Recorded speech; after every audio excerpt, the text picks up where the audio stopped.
In 2022, Mackenzie Shirilla was behind the wheel of a car crash that left 2 people dead. And while at first it looked like a tragic accident, the investigation soon discovered that the crash was likely intentional. This case is the subject of a new Netflix documentary that everyone is talking about. But did you know there's a lot more that the doc left out? We're diving into all of that today, so make sure you stick around and subscribe so you can meet me here in the Rogue Detecting Society headquarters every week.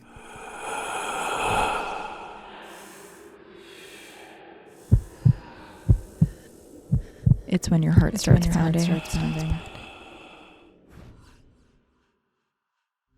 It was the summer of 2022 in Strongsville, Ohio, the morning of July 31st. A normally quiet part of town, no one was up and about yet.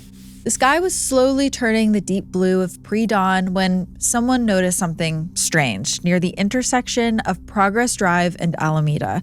A ground sign by the road had been completely destroyed, and past it, near the brick wall of a manufacturing facility, lay a 2018 Toyota Camry that looked like it had, to put it lightly, exploded. The brick wall in front of the Camry was damaged. The car had clearly careened off the road and smashed headfirst into it. Now, the car was in terrible shape. The entire front was badly mangled. The windshield was folded in on itself, and the body of the car was completely crumpled. The first person on the scene was Michael Galassi, a patrol officer with the Strongsville Police Department. To his eyes, the car almost looked like it had been cut in half. Beneath the crumpled hood, the nose of the car was a nearly unrecognizable tangle of metal and debris from the brick wall. All of the airbags inside the car had been deployed, and that almost completely obscured the windows. Galassi ran to the driver's side to check for survivors, and through the broken glass, he saw what he thought were the legs and lower torso of a young woman. Her head was under the dashboard, and she was still strapped into her seatbelt. And through the passenger side window, he saw that the seat was fully reclined. There was a body sprawled across it, facing upward. It was a young man who had severe head trauma. He didn't seem to be breathing, and beneath him, there was a third body of another young man. The Strongsville Fire Department arrived shortly after, and using hydraulic equipment, they freed all 3 occupants from the car. Officer Galassi had assumed that all of the people inside were dead. I mean, this crash really did not look like anything someone could survive. But that actually wasn't the case. One of the young men, 20-year-old Dominic Russo, was dead, and the other, a high school senior named Davion Flanagan, did show faint vital signs. Neither of those boys were wearing seatbelts, however. The driver of the car was also miraculously alive, having sustained severe injuries to her legs and arms. That was 17-year-old Mackenzie Shirilla. Barely conscious, she spoke to the EMTs asking, "How is Davion?" Now, Davion was lying on top of Dom in the passenger seat. The accident appeared to have launched him from the back seat into the front of the car. A pair of ambulances were called to take the 2 survivors to the hospital. Mackenzie was airlifted safely and taken straight to Metro Health Medical Center. The other survivor, Davion, tragically passed away while waiting for the helicopters to arrive. Once all 3 victims were removed from the Camry, police and other first responders went over to the wreck to check for evidence to see what could have possibly caused this incredibly violent crash. Inside, Galassi found 8 grams of psilocybin mushrooms, a digital scale, and a bag of marijuana inside of Mackenzie's purse. They took extensive photos of the wreck, documenting the scene of the accident, because that's what it was, they figured, an accident. A senseless tragedy caused by a teen driver who was clearly under the influence of either drugs or alcohol or something. However, what was contained inside of the wreck carried a different story. Something that would turn this from a senseless accident into a murder. On August 2nd, 2022, Mackenzie Shirilla turned 18 in a hospital bed. She had been very badly banged up when they brought her in on the morning of July 31st. Everyone who talks about this case says it was essentially a miracle that she survived. She had a broken femur, 3 broken ribs, both her kidney and liver were lacerated, and one of her arms were broken. Both of her carotid arteries had been damaged when her neck snapped forward in the crash. The two victims of the crash had already been identified as Dominic Russo, her 20-year-old boyfriend, and Davion Flanagan, a classmate of Mackenzie's and a good friend of Dominic's. Davion had walked the stage at graduation with Mackenzie that May. The shock of losing these two boys was already rippling through the community. Classmates, family, and friends were all sharing memorials to Dominic and Davion on their obituary pages, and a lot of these you can still see to this day. I cannot stress enough the outpouring of love and support that was flooding Mackenzie as she recovered in the Metro Health Medical Center. Now, Mackenzie, like a lot of people her age, was known to be very active on social media, particularly TikTok, Instagram, and Snapchat. In our research, we also found that she had a Facebook account as well. And though her social media accounts have now all gone dark, recordings of her posts are still all over the internet. It's a little overwhelming, honestly. Through her Instagram, at Mackenzie Shirilla, she posted alongside her friend Rosie Graham, who was another aspiring model. Mackenzie documented some of this journey to recovery while she was laying inside of the hospital, and some of those videos are still on social media to this day. Davion was a star football player. He recently had to rethink his career path because he tore his ACL, and according to his adoptive parents, he wanted to go to barber school and eventually open up his own shop. And by contrast, his friend Dominic didn't have as specific of a path that he wanted to go down. He was 20 years old and he had graduated a couple years earlier. It seems like he was still trying to figure out what he wanted to do with his life. He had started a clothing line at one point. He dabbled in producing music and investing in cryptocurrency. According to his siblings, though, he was an endlessly curious young man. Dominic and Mackenzie had been dating for 4 years at that point.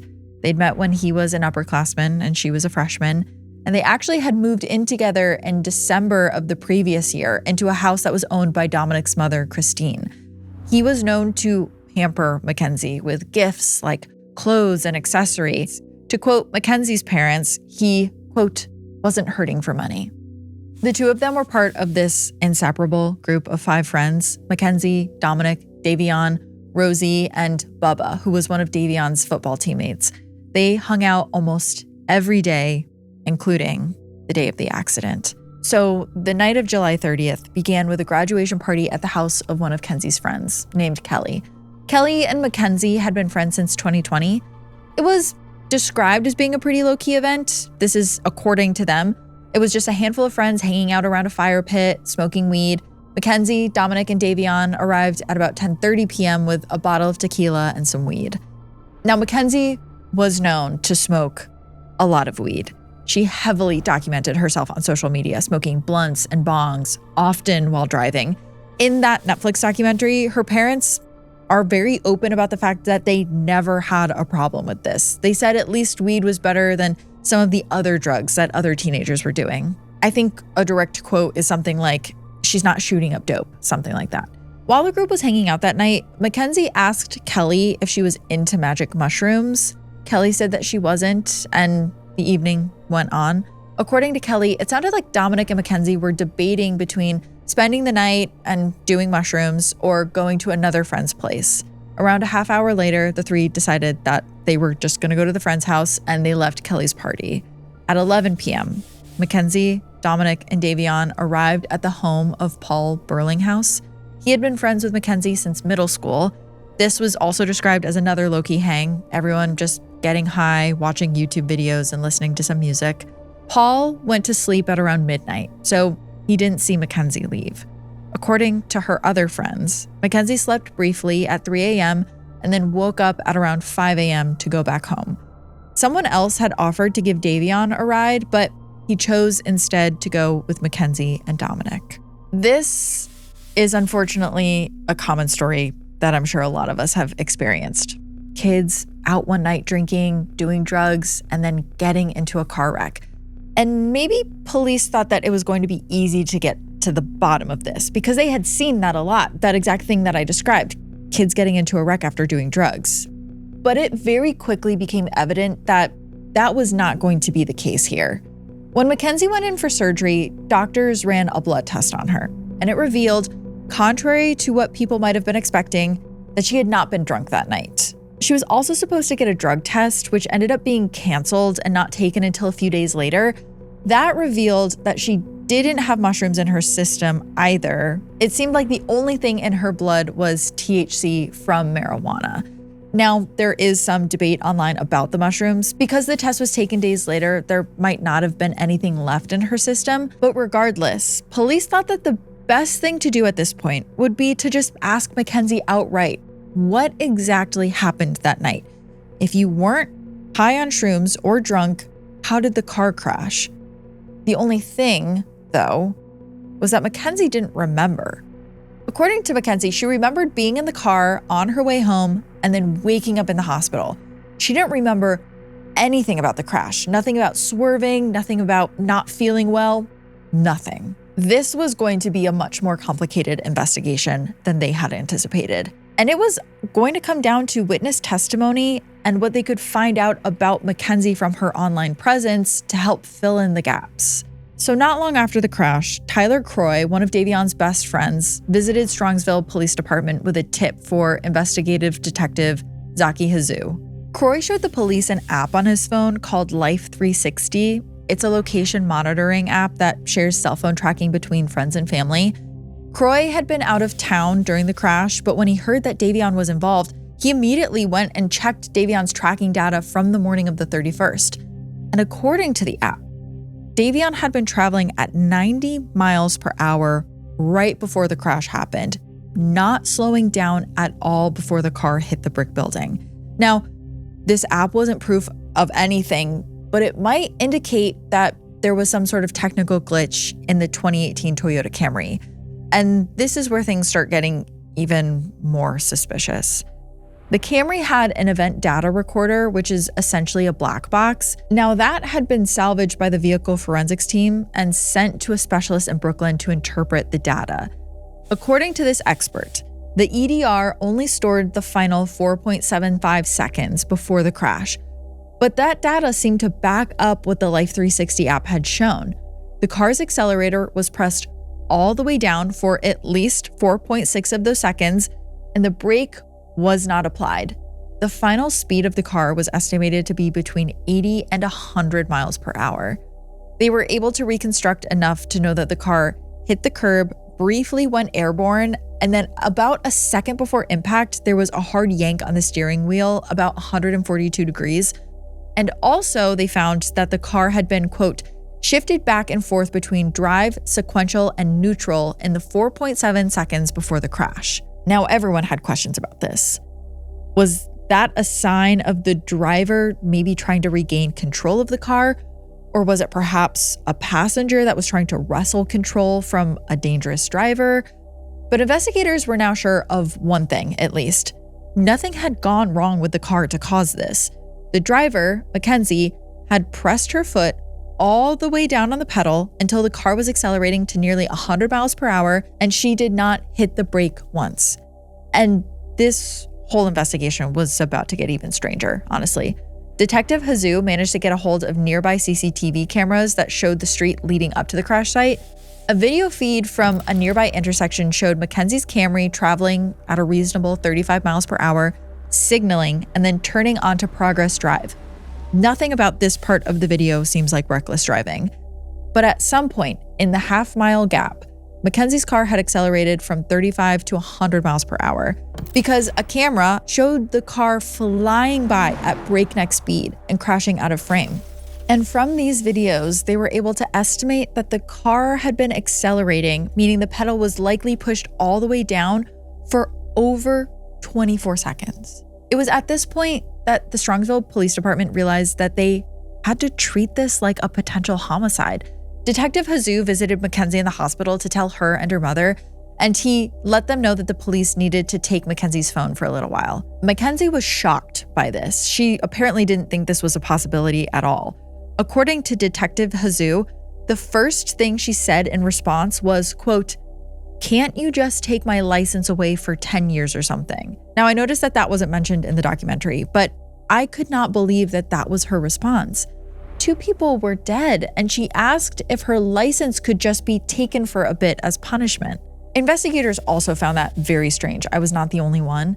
And it was once the investigators got a hold of her phone that the image of who Mackenzie really was started becoming a bit more clear. Investigators first noticed that in the days leading up to them taking her phone, Mackenzie was deeply invested in making amends for what happened.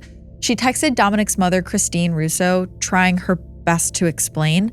She wrote, quote, "I don't remember the accident. All I remember is turning on the street and then my vision fading into black. I wish I could remember. It would make me feel a little bit better." On August 6th, she texted Dominic's brother, Angelo. Her message read, "Would you be able to go in Dom's room and grab some photos from his desk of me and him so I could put them in his casket so he can be with me forever?"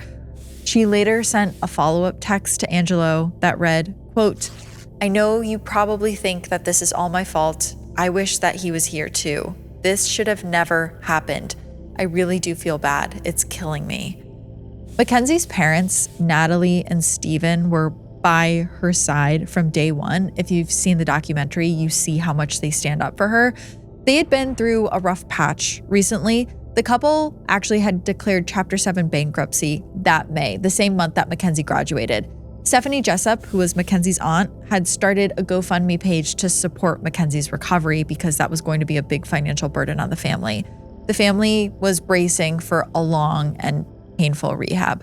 Now, during this time, Mackenzie also received a visit from Jamie Flanagan, Davion's adopted mother.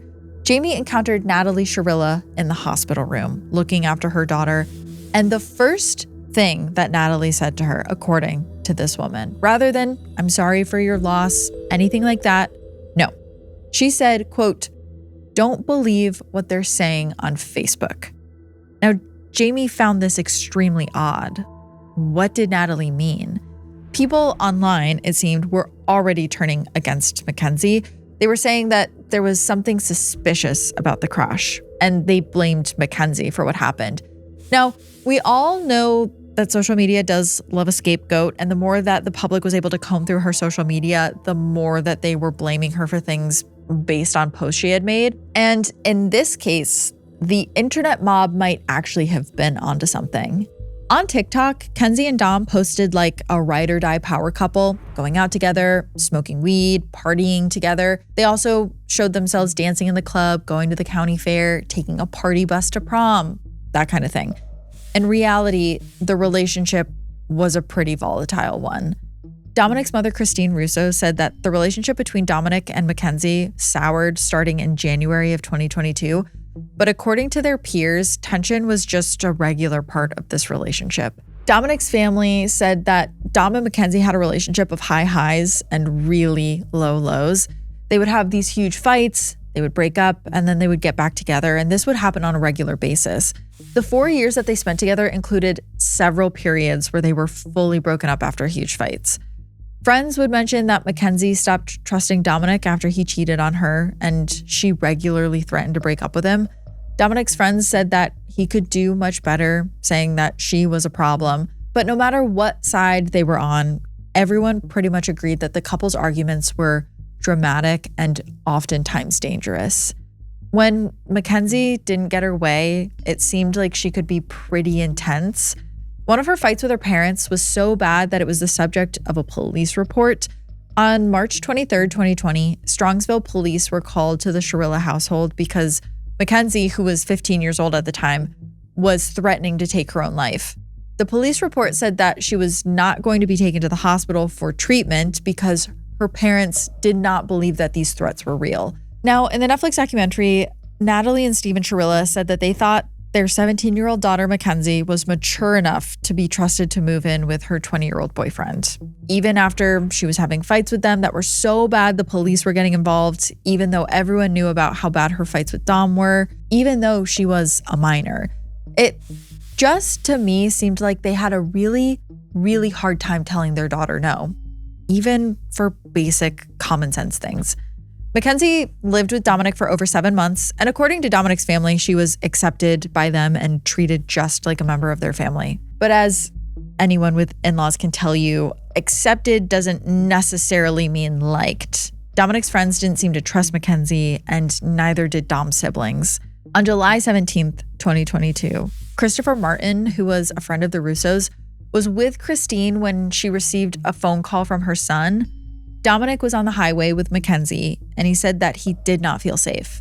He sounded extremely distressed, and Christine sent Martin to go get her son. Martin got on the road and called Dominic to get a location from him, and he eventually found Mackenzie's car pulling over on the shoulder of Interstate 71. Neither the Russo family nor Christopher Martin reported this incident to the police, but it did ultimately end up in the police report on this case. And here is what the report said on this. Quote, Martin was on the phone with Dominic at the time. As both cars were pulling over, Martin heard Dominic and Shirilla arguing. During the course of this argument, Shirilla said, quote, I'm going to wreck this car right now. Dominic moved to exit the vehicle when it came to a stop. Martin testified that he saw a tussle inside of the car with Shirilla swinging her hands at him. And the more stories that police heard about the couple, the worse things looked. One night, Mackenzie apparently showed up at Dominic's house. She was angry and she was demanding to be let in. Dom told her firmly that she broke up with him and they no longer lived together. He told her that she needed to calm down, but she did not. She threatened to stay there all night and said that she would key his car if he didn't let her in. Now, Dominic recorded this episode on his cell phone, and it is really harrowing to listen to. They play a little bit of it in the documentary. It's hard to completely make sense of it, even with all of the context, but what it does show is a pretty vivid portrait of what their fights looked like. At times, it feels more like a hostage negotiation. And, you know, that is one thing that I do feel like gets lost a little bit in this story. The documentary spends a lot of time painting this big, complicated picture of Mackenzie, but my heart was really breaking for Dom here. I know that we're only seeing one side of everything, but I imagine it was scary for him to be in a volatile relationship like this when he was so young, and to spend the last few years of his life being threatened by his girlfriend. By the time the end of July rolled around, it's hard to say definitively where this relationship was at. They might have been on the verge of another cataclysmic breakup. They might have been in the process of patching things up. Their friends were pretty divided on this point. Dom's brother Angelo thinks that Dom wanted to end things for good. Rose and Mackenzie's other friends said that the two of them were considering marriage. But I will say anything that Rosie says was just featured in the Netflix documentary because she refused to talk to police at all after the crash and give them any context or information. But all of this is what led to the night of July 30th, where all we have to go on are the surveillance videos of the car passing the light at 35 miles per hour and then screaming up to 100 and crashing into the wall.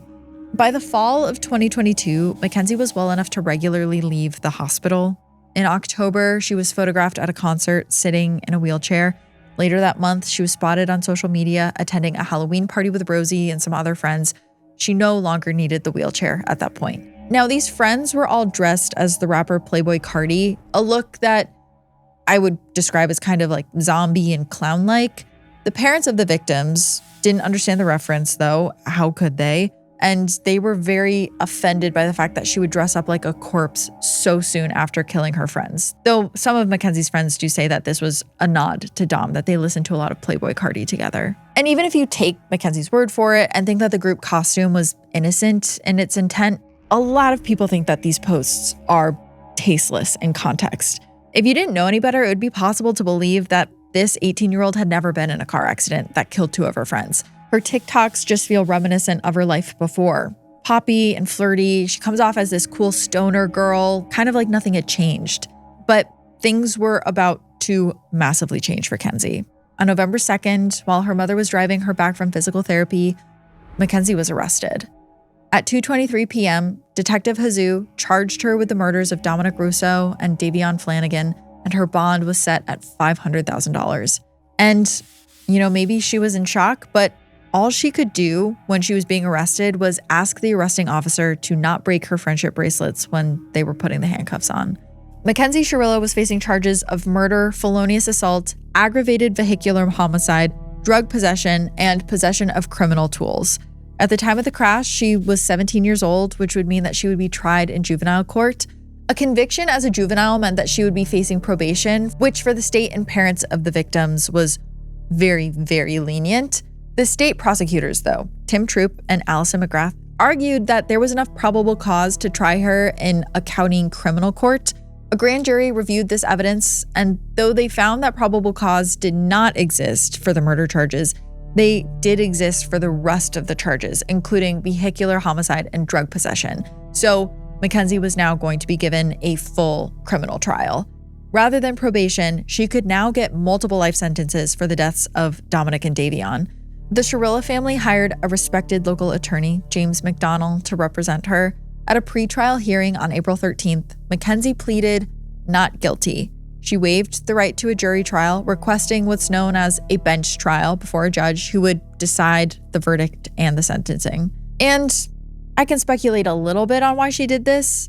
Mackenzie and her mom clearly felt that the world was starting to turn against her based on her social media activity. While she did, and still does to this day, have supporters online, many people across platforms were pointing out a seeming lack of remorse in Mackenzie's post-crash behavior. And this was showing up everywhere. I mean, while researching this case, we even found a Reddit thread written by someone who was claiming that Mackenzie bullied them in high school. People had their knives out. They were sharing tons of stories about her. I mean, even now there's a girl on TikTok who apparently was in prison with Mackenzie and has lots of stories about her. Her TikToks are really interesting. But Mackenzie maybe felt that she was safer turning the decision over to an impartial judge rather than a jury that could be biased by what they read online. In an ironic twist of fate, too, the judge in the case was Nancy M. Russo, but there was no relation to Dominic.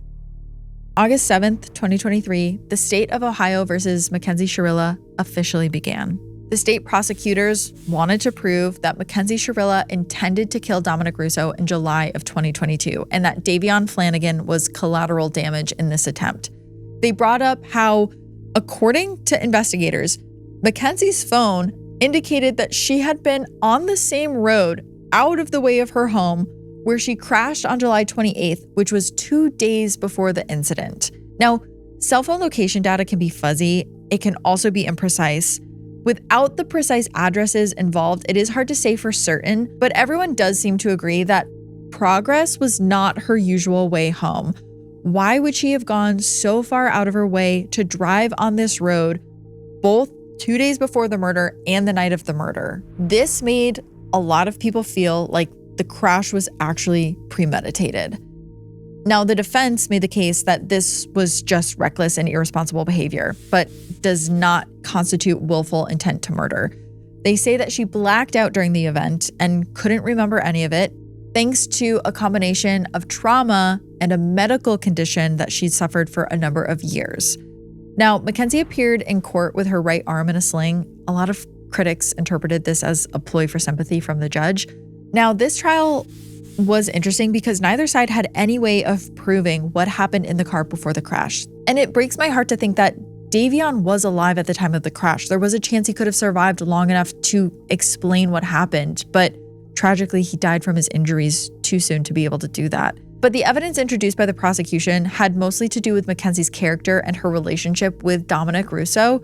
Friends of Mackenzie, Russo, and Flanagan were brought in as witnesses, as were all of their parents. On day 2 of the trial, both Dominic's mother and older brother took the stand. Christine Russo confirmed that Dominic and Mackenzie had a very turbulent relationship characterized by regular breakups. She described Mackenzie as possessive and said that she'd witnessed many fights between the two. Angelo Russo agreed with her characterization of the relationship, saying, quote, "I witnessed a lot of negative behavior from her to my brother, and that just kind of pushed me away as a big brother figure because she just wasn't fair to him." He said Dominic had intended to break up with Mackenzie that summer for good. They played a phone video of Dominic and Mackenzie arguing outside of Dom's home where she is heard threatening to key his car. But the defense emphasized that this fight was a mutual one, just between two passionate young people.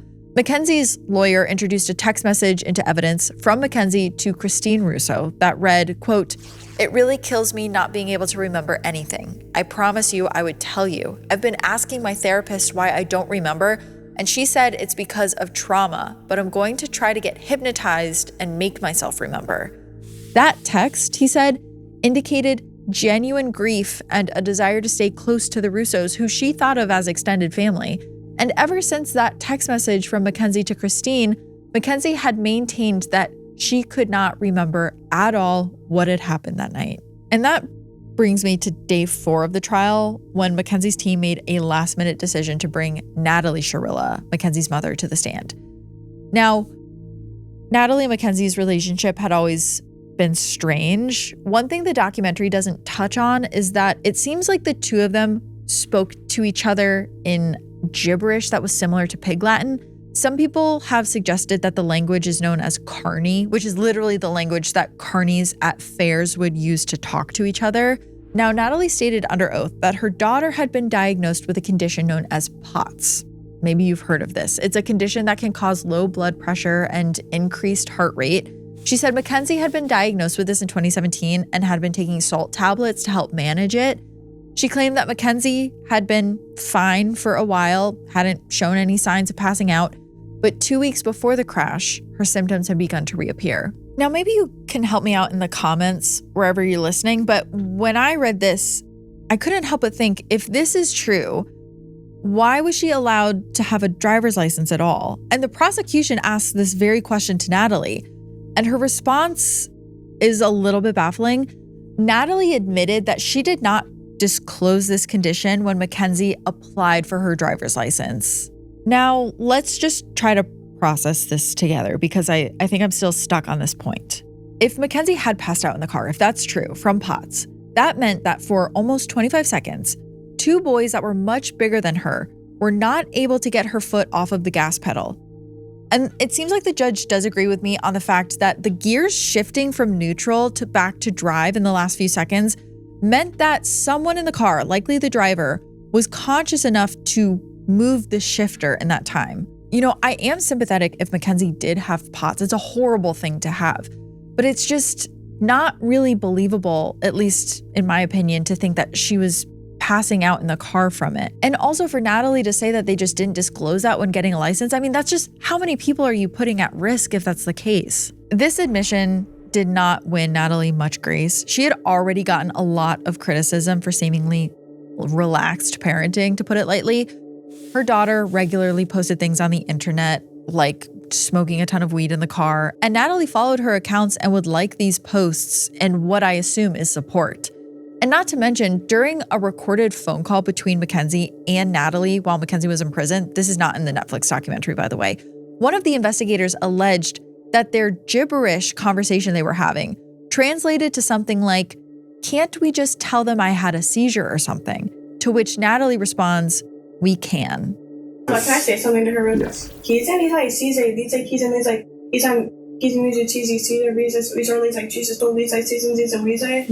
Now, another piece of evidence that came to light during the trial was an interaction on Mackenzie's Instagram from that August, where a modeling agency from LA commented on one of her pictures, offering to collaborate. Natalie had responded to this on her daughter's behalf, thanking them for the opportunity. I actually want to read that comment to you now. So the brand comments on one of Mackenzie's posts. "Can we use this post on our website and emails? We'll make sure you're credited. Reply to this comment with #community if so." And Natalie writes back, "Thank you for this amazing opportunity. Hello, this is her mother. She would love if you would use that. She's actually been trying to contact you guys for PR email. It was a tragic accident and she did not purposefully mean to end any of her close friends' life. This is just as painful as it is for her as it is for everyone else, or maybe even a little bit more painful." It just hurts me to read that out loud. Because what do you mean it's a little bit more painful for Mackenzie than for anyone else involved? I mean, siblings lost their brothers, parents lost their sons. It just comes off as tone deaf, and it seems like everyone who read this comment agrees with that. Kenzie ends up responding to this comment too as herself. She goes, "Thank you for the comment. I would love to work with you guys. I've been emailing you guys a lot. Such a great opportunity. Thank you." Now, Natalie was asked about this on the stand, and she said that she responded because Mackenzie's phone was in police custody. But again, none of this is a good look at all. A lot of people felt like this made her seem like an opportunistic momager rather than a mother who wanted to protect her recently injured daughter. Natalie also denied that her daughter had ever expressed ideations or a feeling to self-harm to her, but this claim was struck immediately since the March 2020 incident, which was in a police report, was already on the record, which suggests too that Natalie was lying under oath. As part of their closing arguments, the prosecution introduced a pair of TikToks from Mackenzie's account. One of them showed her smirking as an audio clip plays saying, quote, "I'm not even cool, I'm just one of those girls who can do lots of drugs and not die." And another one was a video clip cut to the song Bubblegum Bitch by Marina. The lyrics playing over the video are, "I've got a figure like a pinup, got a figure like a doll, don't care if you think I'm dumb, I don't care at all. Candy bear, sweetie pie, wanna be adored, I'm the girl you die for." Tim Troop also introduced the images of her attending the concert and the Halloween party, indicating Mackenzie's shocking lack of remorse for what happened. Though I will say everyone grieves differently, and I do think that there's far more in this case that suggests that Mackenzie was guilty more than just her social media posts. So while those did go on trial during this case, I don't think that's necessarily the thing that points to her guilt the most, but I am curious what other people think. The question, though, at the end of all this, seemed to boil down to a judgment over Mackenzie herself. Did she crash the car intentionally, or did she black out? Is this someone who planned to kill her boyfriend, or someone who did not know what she was doing? On Friday, August 14th, Judge Russo gave her verdict. Mackenzie Shirilla was guilty on all counts. She noted that the obscure route they took and Mackenzie's previous visit to the route showed some sort of intent. She said that while it could not be proven that she didn't intend to also kill herself, a murder-suicide that fails to be a suicide is still a murder. A closing line that, unintentionally, went pretty hard. The part of her judgment that became most memorable was the turn of phrase that she used to describe Mackenzie's driving, quote, "literal hell on wheels." Mackenzie Shirilla received 2 sentences of 15 years to life. The families of the victims argued that these sentences should be served consecutively, but Judge Russo allowed them to be served concurrently, which means that she will be up for parole in September of 2037. But without a successful appeal, this is just where her story ends for now. Her mother continues to insist that they do have evidence that'll exonerate Mackenzie. And in the Netflix documentary, she outright claims that the story from July 17th, where Mackenzie threatened to crash the car with Dominic in it, was misrepresented by the prosecution. She says that she actually has evidence that showed it was Dominic who threatened to crash the car, not Mackenzie. Meanwhile, while the documentary aired, Mackenzie's dad was placed on administrative leave from his job as an art school teacher. The parents of the victims have tried their best to heal, though you can tell from the Netflix doc that the pain is still very sharp. Davion's parents raised money for a scholarship fund that would support another kid who wants to go to barber school, just like Davion did. Throughout this research process, though, there actually is one point that I do go back and forth on, and that is whether or not Mackenzie planned this or whether it was a spur-of-the-moment decision, maybe during a fight that had happened. If Angelo is to be believed, Dominic was planning on fully breaking up with Mackenzie, and maybe she knew it too, and so maybe she planned this whole thing as, like the judge suggested, a murder-suicide. And some people do think that she's the type of person who would scare the people she loves into getting what she wants. During the investigation, police had interviewed an ex-boyfriend of hers named Tyler Proctor. He never testified, but his perspective on the case is interesting food for thought. He seemed to be of the opinion that Mackenzie would not have attempted a premeditated murder on Dominic, but he did think that she was unstable enough to try and cause a car accident during an argument. Take that for what you will. Some people don't take his opinion to heart because I think sometimes when exes complain about how toxic their ex-boyfriend or girlfriend was, they have to take it with a grain of salt. But that's really all I have for you today. Now I'm turning it over to you guys. What do you think happened? You can leave a comment wherever you listen. And other than that, I'm going to be back here next week with another story for you all. And, until then, stay curious. Ooh. Heart Starts Pounding is written and produced by me, Kaelyn Moore. Heart Starts Pounding is also produced by Matt Brown. Our associate producer is Juno Hobbs. Additional research and writing by Rob Teamstra. Sound design and mix by Red Rum Creative. Special thanks to Travis Dunlap, Grayson Jernigan, and the team at WME. Have a heart-pounding story or a case request? Check out heartstartspounding.com.